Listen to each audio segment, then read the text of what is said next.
Hai hai hai. Selamat datang kembali di channel Min Donghua. Kali ini kita akan melanjutkan cerita Donghua. Apotesis. Nggak pakai lama lagi, langsung aja kita ke ceritanya. Cekidot. Pada saat ini di dalam jurang yang dipenuhi udara dingin, tiba-tiba terdengar suara tawa lembut yang langsung membuat banyak pejuang kembali gugup. Dari mana suara itu berasal? Seorang prajurit bertanya dengan ekspresi serius. Meskipun semua orang mendengar tawa lembut secara bersamaan, mereka tidak dapat membedakan arah transmisi suara. Segera, semua orang mendengar tawa kedua. Kemudian tawa lembut terdengar satu demi satu, bergema lembut di telinga semua orang. Apa ini? Seorang prajurit iblis tidak bisa menahan diri untuk tidak mengaum. Tapi tidak ada yang menjawab pertanyaan prajurit iblis itu. Itu bukan karena mereka tidak mau menjawab, karena tidak ada yang tahu dari mana tawa itu berasal. Bahkan wajah Loseng penuh kewaspadaan dan dia bertanya pada Sun dalam benaknya. Apa itu? Sun ragu-ragu sejenak, lalu menjawab. Jika saya mengingatnya dengan benar, itu pasti iblis salju. Iblis salju? Mata Loseng sedikit bersinar. Sun tersenyum tipis. Iblis salju ini seharusnya tidak menjadi ancaman besar bagi Anda. Loseng masih memikirkan arti kata-kata Sun dan kemudian bayangan seputih salju melintas di matanya dan kemudian tenggelam ke dalam dinding jurang. Bayangan putih itu melintas dengan tenang, tidak hanya dilihat oleh Loseng tetapi juga oleh prajurit lainnya. Apa itu? Benda putih ini sepertinya melayang di sekitar kita. Teriak seorang prajurit. Saya tahu itu iblis salju. Iblis jenis ini hanya bisa bertahan hidup di tanah beku. Tapi iblis salju ini adalah binatang unik di dunia salju yang dingin. Saat kata-kata prajurit itu jatuh, bayangan putih muncul dari dinding jurang satu demi satu. Mereka tampaknya tidak memiliki bentuk tetap dan dapat dengan bebas bergerak melintasi ruang. Kemudian monster salju putih ini mengelilingi banyak prajurit, dan jarak ke mereka semakin dekat. Semuanya, hati-hati. Iblis salju ini dapat menduduki jiwa manusia untuk menempati sarang burung murai, dan membuat orang kehilangan dirinya sendiri. Benda rusak ini masih bisa membuat saya kehilangan akal. Bermimpi. Seorang prajurit iblis meraung, dan dengan lambaian tangannya dia melemparkan roda gila gigi gergaji di tangannya. Roda gila gergaji itu dikelilingi oleh gigi tajam yang terbang langsung ke arah iblis salju. Namun serangan ini hanya menembus tubuh iblis salju dengan ringan dan tidak mengenainya. Bagaimanapun iblis salju ini adalah makhluk ganas yang terkenal di dunia salju yang dingin. Mereka dapat berubah dan dapat membaca orang yang paling dipedulikan oleh prajurit. Dan kemudian berubah menjadi penampilan orang tersebut untuk membingungkan prajurit tersebut. Karena iblis salju akan menyerang pikiran prajurit dan sepenuhnya menempati tubuh prajurit. Namun Loseng tidak bergerak. Matanya tertuju pada iblis salju. Dan dia dengan hati-hati melihat iblis salju putih ini. Mereka dengan cepat berubah bentuk sambil berputar. Awalnya mereka tampak seperti monster yang tampak aneh. Tapi sekarang mereka berputar di sekitar para prajurit. Dan mereka dengan cepat mengubah bentuknya. Adapun jumlah iblis salju ini sepertinya sesuai dengan jumlah prajurit yang tersisa di jurang maut. Artinya setiap prajurit akan menghadapi satu monster salju. Namun, karena ketinggiannya berbeda, Loseng masih dibawa dalam posisi pemimpin. Dan dia segera menemukan bahwa iblis salju yang dia hadapi seperti bola salju yang meleleh, yang terus-menerus mencair dan mengembun kembali seperti tubuh. Ketika iblis salju itu berubah, Loseng merasakan sedikit emosi di dalam hatinya, seolah-olah jiwanya sedang dimata-matai oleh iblis salju ini. Segera, iblis salju itu mengeluarkan tawa lembut dan merdu sambil mengganti tubuhnya. Pada saat ini, Loseng tidak hanya menatap iblis salju, Sun yang sedang menyusut di dalam tubuh Loseng juga mengamati iblis salju dengan cermat. Dan ada sedikit harapan di wajah Sun. Dia tahu bahwa iblis salju dapat membaca hati orang, dan iblis salju menggunakannya bakatnya untuk mengintip ke dalam hati Loseng. Dan bakat ini sangat langka yang juga merupakan bakat yang diandalkan oleh iblis salju untuk bertahan hidup. Kebanyakan pejuang memiliki hati yang sangat kuat dan sulit untuk dibingungkan.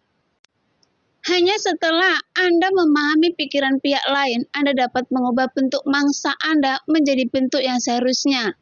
Segera tubuh iblis salju secara bertahap berubah menjadi sepasang lengan teratai putih, diikuti oleh pinggang yang indah, kaki yang sedikit ramping dan lurus. Setelah seluruh tubuh tinggi terbentuk, penampakannya perlahan muncul.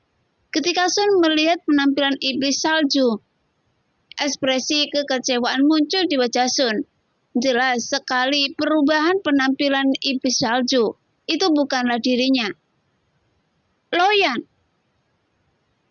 Loseng sedikit terkejut ketika dia tiba-tiba melihat saudara perempuannya di sini, tetapi seringnya muncul di wajahnya. Berpikir bahwa dia dapat membingungkan dirinya sendiri dengan menyamar sebagai saudara perempuannya. Iblis salju ini sepertinya tidak sulit untuk dihadapi. Pada saat ini Loseng mengangkat pedangnya sedikit dan kilat biru keluar dari gagang pedang Dewa Li Feng. Terus melingkari tubuh pedang, karena seharusnya ada cara untuk menahan roh jahat di dunia ini. Karena iblis salju ini tidak takut dengan serangan biasa. Guntur dan kilat dapat mengusir roh jahat dan itu pasti efektif. Tapi Loseng baru saja mengangkat pedang Dewa Li Feng menghadap iblis salju yang terus-menerus berputar di sekelilingnya dengan sedikit keraguan di wajahnya. Hanya saja dia tidak tertipu oleh iblis salju ini. Loseng mengikutinya dari alam bawah. Hal pertama yang dia lakukan setelah tiba di alam atas adalah untuk menemukan saudara perempuannya melalui token mengaum. Dan hanya ada dua kemungkinan. Loyan berada di luar dunia dan tidak dapat mendengar suara Loseng. Atau Loyan tidak memiliki perintah mengaum, sehingga tidak dapat menanggapinya. Tapi tidak peduli apa, dia sangat merindukan adiknya. Faktanya iblis salju di depannya. Meskipun dia berubah menjadi wujud Loyan, tapi sangat berbeda dari Loyan sendiri. Karena iblis salju ini tidak diubah menurut Loyan sendiri, tetapi menurut pemikiran di hati Loseng. Ketika seseorang merindukannya dalam waktu yang lama, dia pasti akan membayangkan orang yang dia rindukan. Tapi dibandingkan dengan Loseng, Loyan adalah yang paling memperhatikan ikatan ini. Ikatan ini berasal dari darah yang lebih kental dari air, dan dari hubungan antara kakak dan adik. Sejak Loseng menginjakkan kaki di seni bela diri, waktu yang dihabiskan bersama Loyan dapat dihitung dalam hitungan jam. Seiring dengan berkembangnya pikiran Loseng dari hari ke hari, Loyan menjadi semakin sempurna di dalam hatinya. Jadi orang yang ditampilkan di depan Loseng sebenarnya adalah iblis salju yang diubah sesuai dengan ide Loseng. Oleh karena itu, Loseng tahu bahwa ini adalah iblis salju. Dan dia juga tahu bahwa iblis salju ini akan menempati tubuhnya. Tetapi saat Loseng mengangkat pedangnya, dia ragu-ragu. Setelah Loyan dibawa pergi oleh pemuda itu, tidak ada kabar sama sekali. Meskipun dia sangat bertekad untuk menemukan Loyan, dia tidak tahu kapan mereka akan bertemu lagi. Jadi, dihadapkan dengan Loyan palsu, dia tidak bisa menahan diri ingin melihat dua kali. Di bawah tatapan seperti itu, jejak kelembutan diam-diam melekat di hati Loseng. Tetapi pada saat ini, ada juga cacat dalam pikirannya. Di mata yang sama, warna aneh tiba-tiba muncul di mata iblis salju. Ketika warna aneh tiba-tiba muncul, warna yang sama tercermin pada pupil Loseng. Dia bingung dalam ilusi spiritual. Dari luar Loseng tertegun dan Sun masih meringkuk di tubuh Loseng. Tanpa tindakan apa-apa pun. Tapi suara King Long terdengar pelan saat ini. Mengapa Anda tidak mengingatkan Loseng sekarang? Dia seharusnya bisa menghindari terjatuh ke dalamnya. Iblis salju mungkin merupakan eksistensi yang fatal bagi beberapa pejuang yang tidak begitu kuat dalam seni bela diri. Tetapi bagi pejuang seperti Loseng, itu tidak terlalu merepotkan. Terutama karena Loseng masih memiliki Sun dan Qinglong di tubuhnya. Sebelumnya Qinglong tetap diam, tapi bukan berarti bahwa dia tidak memperhatikan Loseng. Tetapi karena Sun sangat akrab dengan jurang reinkarnasi, dan dia yang memimpin seluruh proses. Jadi Qinglong tentu saja tidak memiliki terlalu banyak trik. Tapi sekarang Sun tidak menghentikan Loseng, tetapi membiarkan Loseng tenggelam dalam ilusi yang diciptakan oleh iblis salju, yang membuat Qinglong bingung.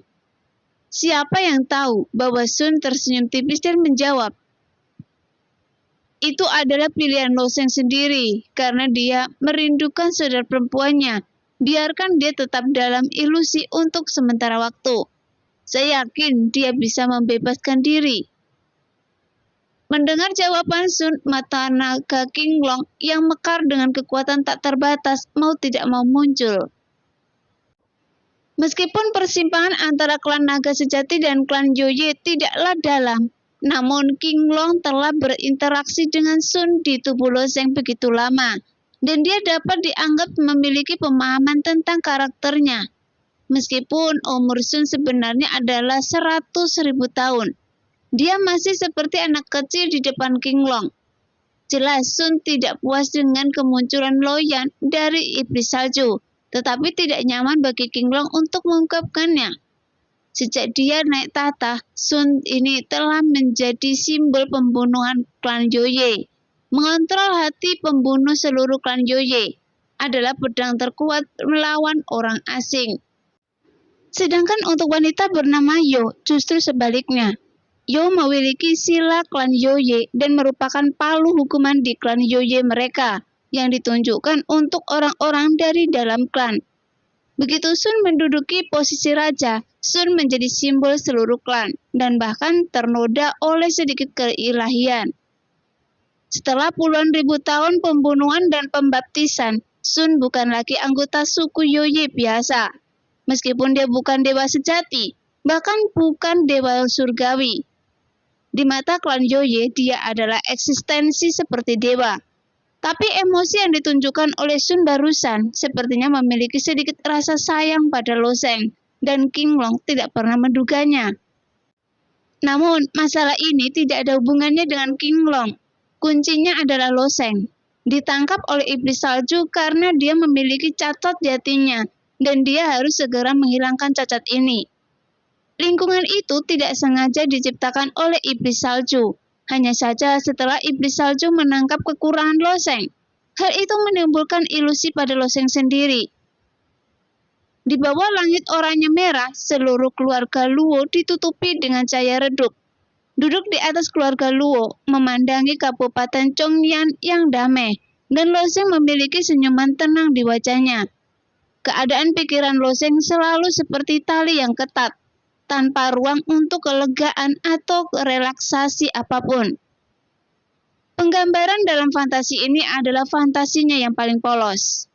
Kemudian, Loyan duduk diam di sampingnya, sambil membolak-balikan tumpukan kaligrafi dan lukisan tua yang harus dia temukan dari sudut rumah leluhurnya.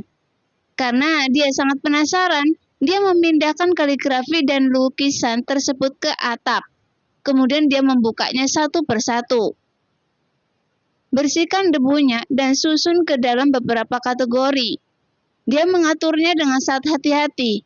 Jika dia menemukan kaligrafi dan lukisan yang menarik, dia akan membuka lipatannya dan menyerahkannya kepada Loseng untuk dikomentari oleh kakaknya. Saudaraku, lihat kaligrafi ini. Kaligrafi ini ditinggalkan oleh satu-satunya juara keluarga Luo kita. Ditinggalkan di pojok dan ini terlalu keterlaluan. Loyan menyerahkannya kepada Loseng, seolah-olah dia telah menemukan harta karun. Dunia ini dikuasai oleh para pejuang, belum lagi sang juara, bahkan jika kaisar secara tidak sengaja menyinggung sekte tersebut. Dia akan dihancurkan dengan marah. Jika sebuah keluarga memiliki seorang juara, itu bukanlah peristiwa besar yang menggemparkan. Namun Lo Sheng masih berkonsentrasi dan berkomentar. Waktu berlalu dengan cepat. Matahari terbenam menghilang di langit dan malam pun tiba. Tapi Lo Sheng masih terbaring di atap, memandangi bintang-bintang, dan Lo Yan masih di sisinya, berbisik pelan. Di lingkungan yang nyaman ini sedikit terasa lelah datang dengan tenang. Di masa kecil Lo Sheng, dia tidak sengaja tertidur di atap berkali-kali, dan bahkan terjatuh dari atap sekali. Tanpa disadari, Lo Sheng telah menutup matanya sedikit. Dengan Lo Yan di sisinya, dia tampak sangat nyaman. Pada saat ini, senyuman aneh muncul di wajah Lo Yan, dan dia diam-diam membungkuk. Senyuman itu tampak begitu aneh dan tidak terkoordinasi di wajah cantik Lo Yan. Saat kepalanya hanya berjarak 3 inci dari Lo Sheng, Lo Yan membuka mulut kayu cendananya, memperlihatkan gigi putihnya yang tajam. Tapi Lo Sheng yang memejamkan mata tiba-tiba membuka matanya. Matanya sangat murni, menatap Lo Yan dengan sangat dingin. Tetapi ada sedikit keengganan dalam tatapan dingin itu. Dan kemudian dia tersenyum tipis. Pengalaman ini sangat bagus. Meskipun saya sangat menyukainya, tapi saya harus membunuh Anda. Terima kasih. Setelah selesai berbicara, Lo Sheng mengulurkan tangannya seperti kilat dan langsung tenggelam ke dalam tubuh Lo Yan. Pada saat ini, seluruh tubuh Lo Sheng mulai mengalami perubahan aneh lagi. Tawa dingin keluar dari mulutnya, dan tangannya berubah menjadi cakar tajam dan meraih Lo Sheng. Sayangnya, serangan mental iblis salju ini tidak kuat.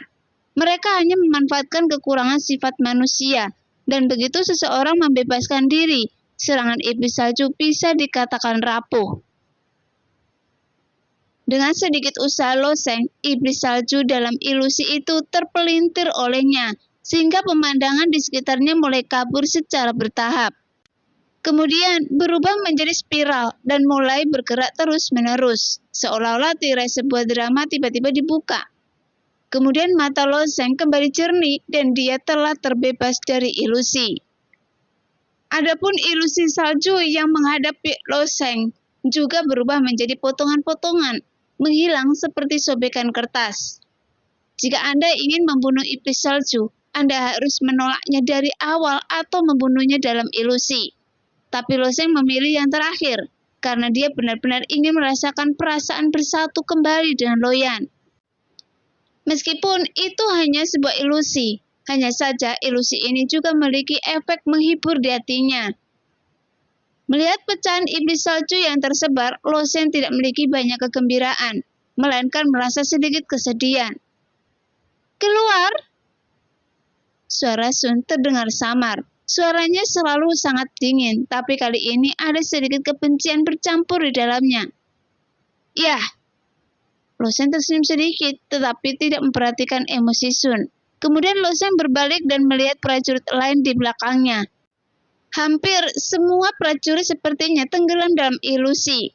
Monster salju berubah menjadi berbagai bentuk, mengepung para prajurit dan membisikkan sesuatu. Dan hanya ada satu pengecualian. Wanita berambut pirang dari klan Yoye. Dia sepertinya telah menggunakan semacam harta untuk menstabilkan hatinya.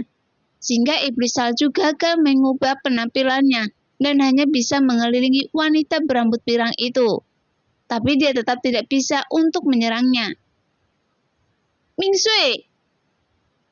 Ketika mata Lo Sheng tertuju pada Ming Shui, ekspresi aneh muncul di wajahnya.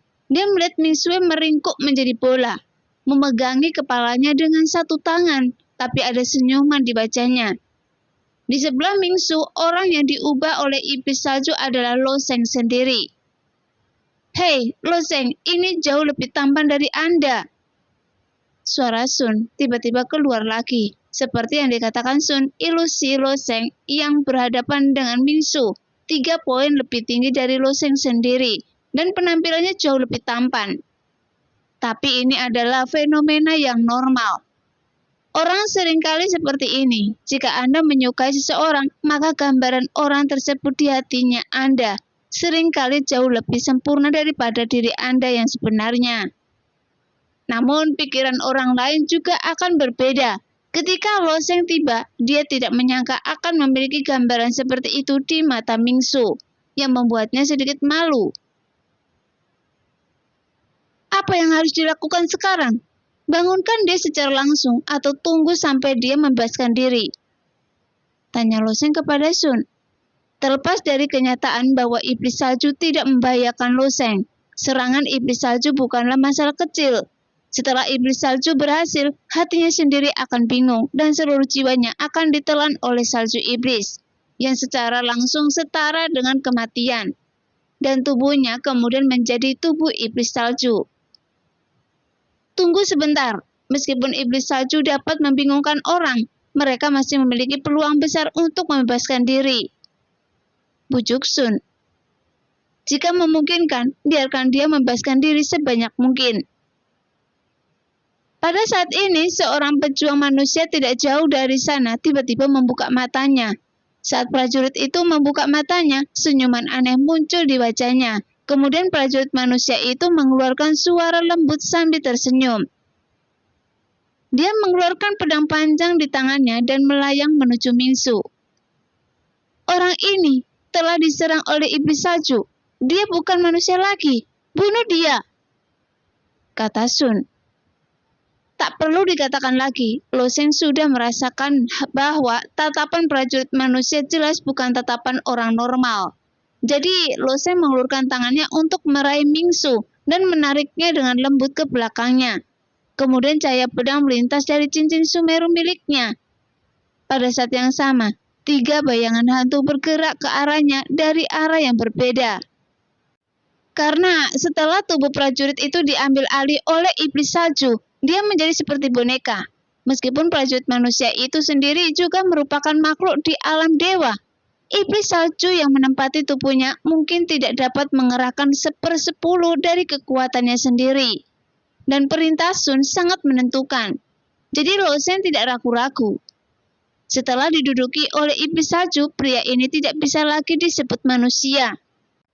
Saat prajurit manusia itu bergoyang, memegang pedang panjang, dia mencoba melawan 3 bayangan hantu. Tetapi iblis salju bahkan tidak bisa mengekstraksi esensi sebenarnya. Jadi bagaimana dia bisa memblokirnya? Sehingga hampir seketika dia dicekik oleh 3 bayangan hantu. Setelah berurusan dengan prajurit manusia, Lo Sheng sekali lagi memusatkan perhatiannya pada Mingsu. Meskipun Sun tidak khawatir, dia takut pada segalanya.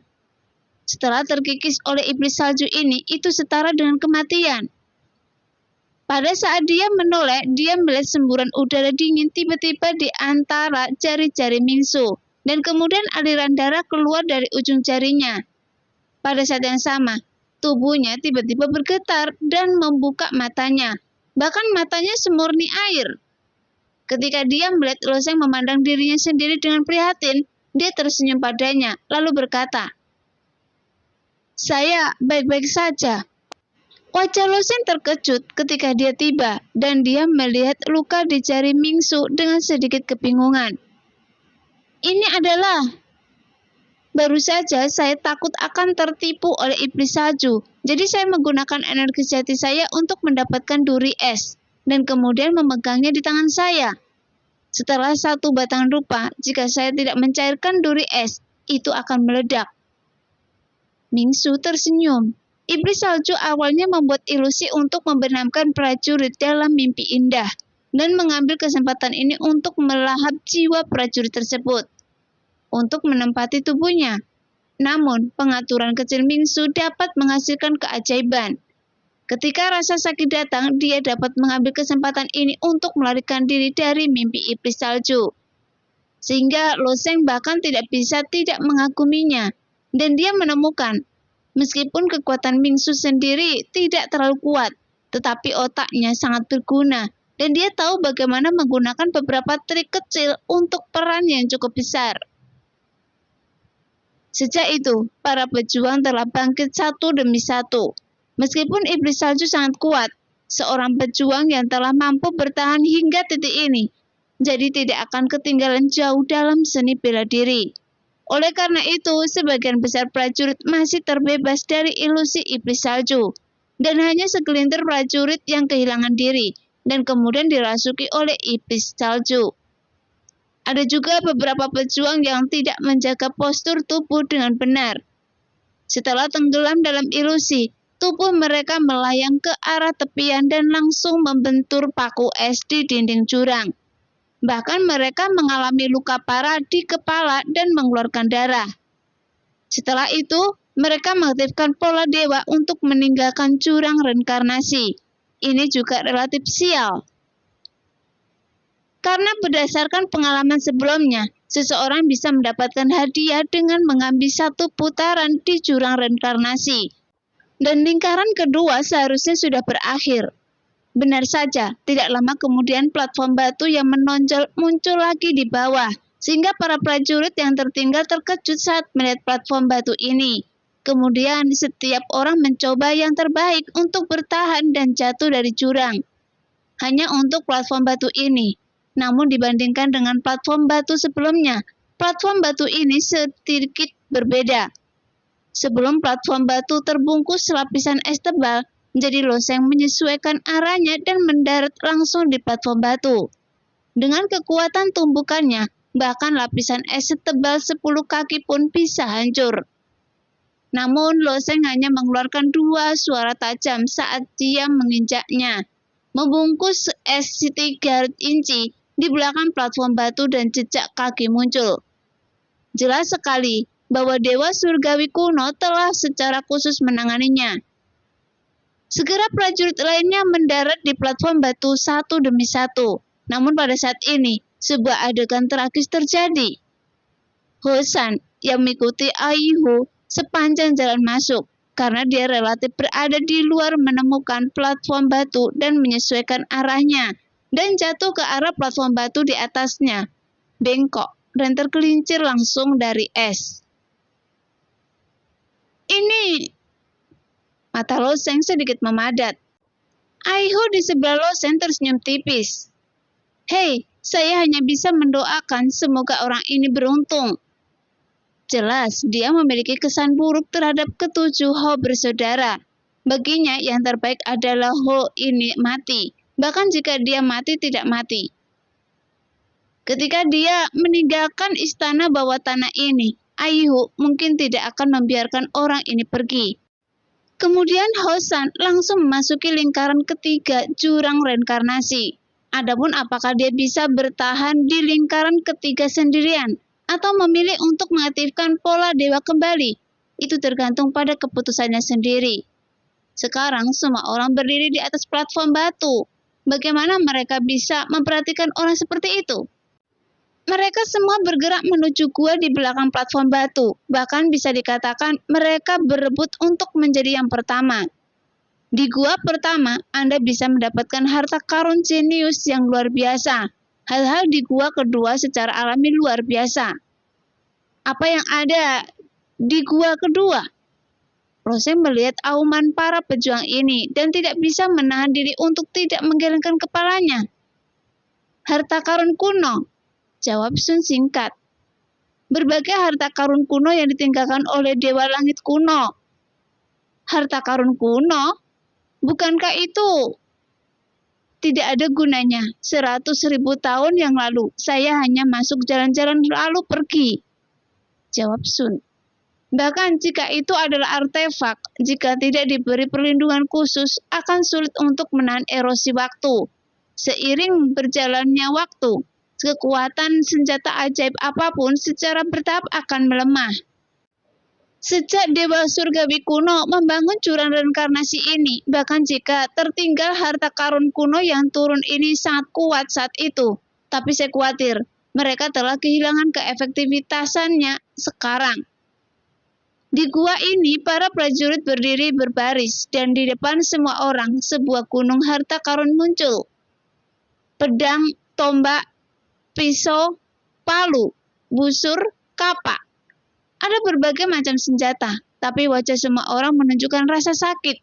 Karena senjata-senjata ini pada dasarnya adalah artefak pada masa lalu. Tetapi setelah bertahun-tahun, sekarang menjadi tumpukan sampah. Walaupun senjata-senjata ini tidak berkarat atau rusak, namun permukaan semua senjata berwarna abu-abu putih. dan tidak lagi memiliki kilo aslinya. Sebagian besar prajurit di 3 tempat suci alam Yin Luo, bahkan di alam dewa, hanya dapat memakai satu artefak kelas 3 dan kelas 2. Mereka adalah keberadaan yang sangat langka, dan harta karun kuno ini tidak rendah. Setidaknya itu adalah artefak kelas 2, dan bahkan ada banyak artefak kelas 1. Sangat disayangkan bahwa esensi Tianyan dalam harta karun kuno ini telah lama terkuras seiring berjalannya waktu, dan pola dewa yang terukir di dalamnya menjadi tidak lengkap. Lagi pula, bahan untuk menggambar pola dewa juga terbatas dalam waktu, dan hanya artefak yang luar biasa mungkin akan tetap bertahan setelah jutaan tahun, tetapi tidak dapat menahan erosi puluhan juta atau bahkan ratusan juta tahun. Faktanya, rentang waktu yang begitu lama bahkan tidak bisa disebut sebagai harta karun kuno. Jadi tidak heran Sun datang ke sini saat itu dan hanya berjalan-jalan sebelum pergi. Dan beberapa prajurit tidak mau menerimanya. Mereka mungkin tidak dapat bertahan hidup di gua berikutnya, dan senjata adalah hal yang paling mereka butuhkan. Tapi setelah ragu-ragu untuk beberapa saat, mereka masuk ke dalamnya satu demi satu dan mulai mengobrak-abriknya, berharap bahwa keberuntungan akan memberkati mereka untuk dapat menemukan sesuatu yang istimewa. Jadi, berbagai senjata yang semula bertumpuk seperti gunung dipungut oleh banyak prajurit, dipilih satu persatu. Jika Anda melihat harta karun kuno yang membuat Anda puas, meskipun Anda tahu itu adalah sepotong besi tua, Anda tetap memasukkannya ke dalam cincin sumi. Meskipun harta karun kuno tersebut telah kehilangan spiritualnya dan tidak bernilai banyak uang, tetapi saja memiliki nilai koleksi tertentu. Tentunya nilainya tidak akan terlalu tinggi. Mingsu berkedip dan kemudian bergabung dalam pencarian. Lo Shen tidak bergabung dengan tim ini, bukan karena dia meremehkan hal-hal ini, tetapi dia masih memiliki keraguan di hatinya. Apakah harta karun kuno ini merupakan warisan dari Dewa Surgawi kuno? Tampaknya salah.